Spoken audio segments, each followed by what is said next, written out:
అందరికీ నమస్కారం. జగన్మోహన్ రెడ్డి గారి సిద్ధం సభ రేపల్లలో నిన్న జరిగింది. చాలా విషయాలు మాట్లాడారు.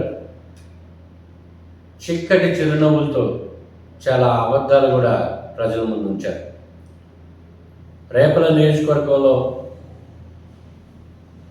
జగన్మోహన్ రెడ్డి గారి హయాంలో చాలా అభివృద్ధి జరిగిందన్నట్టుగా ఆయన కొన్ని అబద్ధాలు కూడా మాట్లాడారు. సరే, ఓవరాల్గా టాపిక్లోకి వెళ్తే ఈ మధ్య కాలంలో సామాజిక సాధికారిక యాత్ర అని జగన్మోహన్ రెడ్డి గారు కొన్ని యాత్రలు చేపట్టారు వాళ్ళ నాయకులతో. నిన్న చూస్తే జగన్మోహన్ రెడ్డి గారి ప్రచారం చేసే ఆ బస్సు మీద ఎంతమంది కులాల వారికి అవకాశాలు ఇచ్చారు. సమాజంలో అన్ని కులాల వారికి అవకాశం ఇచ్చారా, లేకపోతే ఇంకొకరిని అణగదొక్కాలనే ఆలోచనతోటే మీరు కార్యక్రమం చేశారు? ఉదాహరణకి మేము అడుగుతున్నాం, జనసేన పార్టీ అన్ని కులాలని మతాలని కలుపుకుని ముందుకెళ్ళే పార్టీ. ఏ కులానికి అన్యాయం జరిగినా, ఏ మతానికి అన్యాయం జరిగినా నోరు తెరిచి మాట్లాడే హక్కు, అటువంటి తత్వం పవన్ కళ్యాణ్ గారికి ఉంది. మరి రాష్ట్ర అధ్యక్షుడిగా ఆయనకి ఆ హక్కు ఉంది. ఆయన అడుగుజాడల్లో నడిచేటువంటి మాకు పట్టణ అధ్యక్షుడిగా నేను అడుగుతున్నాను, ఒక్క కాపు నాయకుడికైనా జగన్మోహన్ రెడ్డి గారి సభ దగ్గర అవకాశం ఇచ్చారా?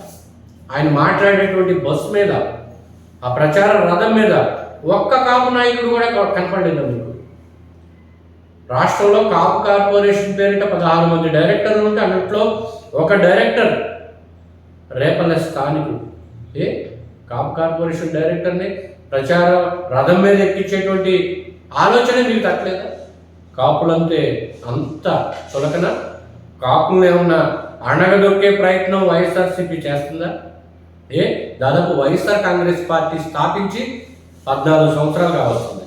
ఈ 14 సంవత్సరాల నుంచి దాదాపు పట్టణ కన్వీనర్ కాపు కులస్తులే కదా. ఆయన ఎందుకు ఆ బస్సు మీద నుంచోబెట్టలేకపోయారు? ఎందుకని? కాపులంటే అంత ద్వేషమా? కాపు చేత ఆలోచించాలి. కాపు ఓటర్లు, కాపు నాయకులు ఆలోచించాలి. ఈ వైఎస్ఆర్ కాంగ్రెస్ పార్టీకి ఏ రకంగా ఓటు వేయాలి అనేది మీరు ఆలోచించుకోవాలి. అలాగే కొన్ని విషయాలు మాట్లాడారు. చిక్కటి చిరునవ్వులతో జగన్మోహన్ రెడ్డి గారు ఈ 5 ఏళ్లలో లంచాలు లేకుండా పాలించాము, లబ్ధిదారులకు ప్రతి పథకం లంచం అనేదే లేకుండా వారి ఇంటికే చేకూరేలా మేము చేసామన్నారు. మీకు లంచాలతో పనేముంది? ఇసుక పాలసీ, ఇసుక మీద ఎన్ని వేల కోట్ల రూపాయలు మీరు అవినీతిగా సంపాదించారో ప్రజలందరికీ తెలుసు. ఇంకా లంచం ఏంటి? అది లంచం కదా? ప్రతి వ్యవస్థలో మీరు డిజిటల్ ట్రాన్సాక్షన్ పెట్టి డిజిటల్ మనీ ద్వారా ముందుకెళ్తుంటే ఇసుక దగ్గర మీరు ఎందుకని డిజిటల్ పాలసీ పెట్టలేదు? మద్యం, అసలు సంపూర్ణ మద్యపాన నిషేధం అన్నారు. ఏకంగా మద్యం వ్యాపారమే చేస్తున్నారు ప్రభుత్వంతో. మరి అక్కడ డిజిటల్ ట్రాన్సాక్షన్ ఎందుకు పెట్టలేదు? ఇవన్నీ ఎక్కడికి వెళ్తున్నాయి? లంచం తీసుకుంటే ఎంత వస్తుంది? 100, 200, 1000, 2000, 5000, మీకు కొన్ని వేల కోట్ల రూపాయలు వచ్చి పడుతున్నాయి కదా. ఎన్ని అబద్ధాలు చెప్తారు మీరు? సెంటు స్థలం కూడా చంద్రబాబు నాయుడు గారు హయాంలో ఇవ్వలేదంటారు. చంద్రబాబు నాయుడు గారు అంటే జనసేన అన్నట్టే.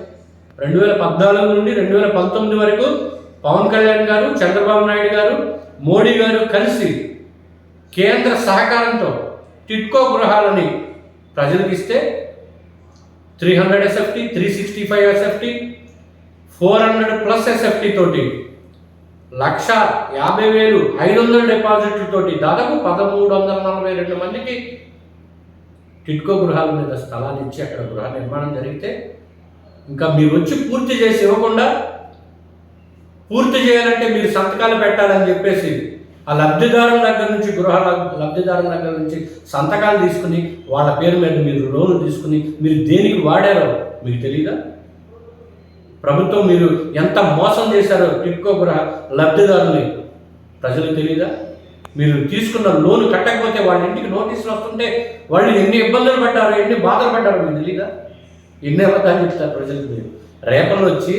రేపల్ల టౌన్లో మీరు సభ నిర్వహించి రేపల్లో మోసపోయిన వారిని కూడా మీరు అవమానించారంటే ఏమనుకోవాలి? ఒక్కొక్కటి ఎన్ని హామీలు ఇచ్చారు మీరు. మేనిఫెస్టోలో 99% పూర్తి చేశామంటున్నారా మీరు? 2019 మేనిఫెస్టో మీకు అసలు గుర్తుందా? సంపూర్ణ మద్యపాన నిషేధం అని మీరు చెప్పారే, ఏమైంది సార్? సంపూర్ణ మద్యపాన నిషేధం అంటే మద్యాన్ని ప్రభుత్వం ద్వారా ఏరులై పారించటమా? 60 రూపాయలు, 70 రూపాయలు, 80 రూపాయలు ఉండే మద్యాన్ని 200 రూపాయలు పెంచి ప్రజల గుండెల్లో గొద్దటమా? ఇదా మీ పాలన? ఇసుక లేక ఎంతమంది కార్మికులు ఇబ్బంది పడ్డారు? ఇసుక రేట్ ఎంత సార్ అప్పుడు? ట్రాక్టర్ ఇసుక 1000-1500 వచ్చేది కదా, ఈరోజు 6000-7000. ఇసుక ఎందుకు పెరిగింది? ప్రజల్ని ఎక్కడ మీరు కాపాడారు? కుడి చేతితో మీరు ఇచ్చేది 5 రూపాయలు ఇచ్చి ఎడమ చేతితో 95 రూపాయలు గుంజుకుంటుంటే మీ పాలన ఏమన్నారు? కాపులను అడగదొక్కారు. మీకు ఓట్లు వేసిన పాపానికి ప్రజలందరికీ రేట్లు పెంచి నడ్డి విరిచారు.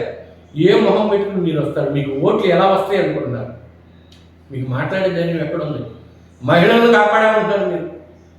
మహిళల కోసం దిశ యాప్ తీసుకొచ్చామంటున్నారు. దిశ యాప్ తీసుకొచ్చిన తర్వాతే సార్ రేపల్ల రైల్వే స్టేషన్లో మానభంగం జరిగింది. అది ఎక్కడికి వెళ్ళి? దిశ యాప్ ఏమైనా ఉపయోగపడిందా? మీరు వ్యవస్థను సరిచేయకుండా అన్ని దుర్మార్గాలకు పాల్పడుతూ మీరు వచ్చి దిశ యాప్ తీసుకొచ్చాం, అభివృద్ధి చేస్తున్నాం. ఏం చేశారు మీరు ఏం చేశారో చెప్పకుండా, ఏం చేయబోతున్నారో చెప్పకుండా 2014 నుండి 2019 వరకు చంద్రబాబు నాయుడు గారు ఇవి చేయలేదు అవి చేయలేదని ఏ మొహం పెట్టుకుని మాట్లాడతారు సార్? 2014 నుంచి 19 వరకు మంచి జరిగిందో చెడు జరిగిందో ప్రజలకు తెలుసు. ఆ తీర్పు అయిపోయింది. కొన్ని అబద్ధాలతో దుష్ప్రచారాలతో మీరు ఓట్లు వేయించుకోగలిగారు 2019లో. ప్రజలు గ్రహించండి.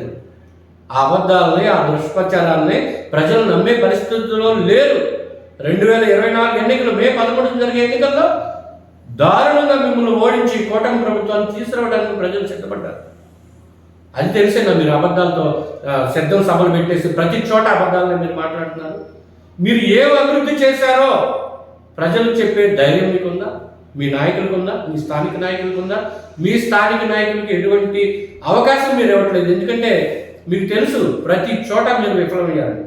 నన్ను చూసి ఓటేయండి, నేను ఇచ్చిన పథకాలు చూసి ఓటేయండి అంటున్నారు. కానీ మీరు అభివృద్ధి ఏం చేశారో చెప్తున్నారా? మీరు చాలా పథకాలు ఇస్తామంటున్నారు. ఎన్ని పథకాలు తీసేశారు మీరు? 23 పథకాలు దాదాపు మీరు వచ్చిన తర్వాత తీసేశారే. అంబేద్కర్ గారికి పెద్ద విగ్రహం కట్టారు, కరెక్టే, గౌరవించుకుందాం. రాజ్యాంగ నిర్మాత డాక్టర్ బిఆర్ అంబేద్కర్ గారు, గౌరవించుకుందాం. మరి అదే అంబేద్కర్ గారి విదేశీ విద్యార్థుల పథకం ఏమైంది? ఎందుకు తీసేశారు మీరు? ఎందుకు తీసివేయవలసి వచ్చింది? ఎన్ని దుర్మార్గాలు చేస్తారు, ఎన్ని అబద్ధాలు చెప్తారు? ప్రజలు నమ్మడానికి సిద్ధంగా లేరు. రేపల్లె సభ ద్వారా మీరు అట్టర్ ఫ్లాప్ అయ్యారని తెలిసిపోయింది. రోడ్డులో సగంలోనే జనాన్ని నిల్చోబెట్టి మీరు జనం తండోపతండాలుగా వచ్చినట్టు మీరు ఇచ్చినటువంటి ఉంది షో చూసారా? Utter flop show.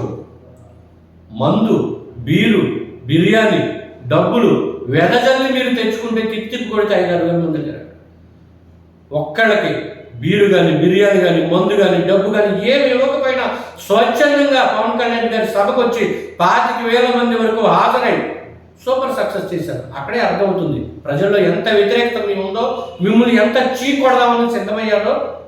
అందుకే అనుకుంటాం ప్రజలు సిద్ధమయ్యారు కాబట్టి మీరు సిద్ధమని పెట్టింది. ప్రజలు మిమ్మల్ని ఓడించడానికి సిద్ధమయ్యారు. మీరు ఇంటికి వెళ్ళడానికి సిద్ధపడండి. కూటమి ప్రభుత్వాన్ని రప్పించడానికి ప్రజలు సిద్ధంగా ఉన్నారు.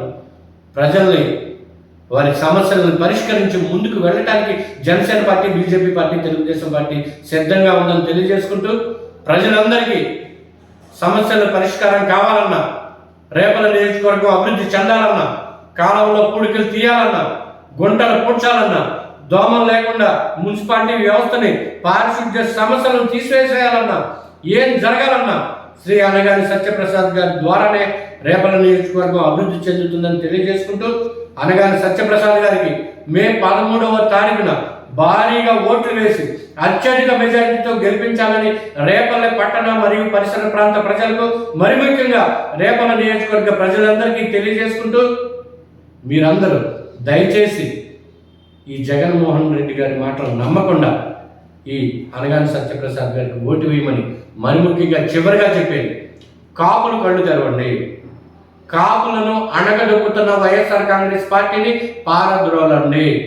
కాపు నాయకులు కూడా అసహనంతో, అసంతృప్తితో వైసీపీలో ఉన్నారని తెలిసింది. మీరు అదే అసంతృప్తి, అసహనంతో ఉంటే మిమ్మల్ని గౌరవించే పార్టీలోకి మీరు రండి.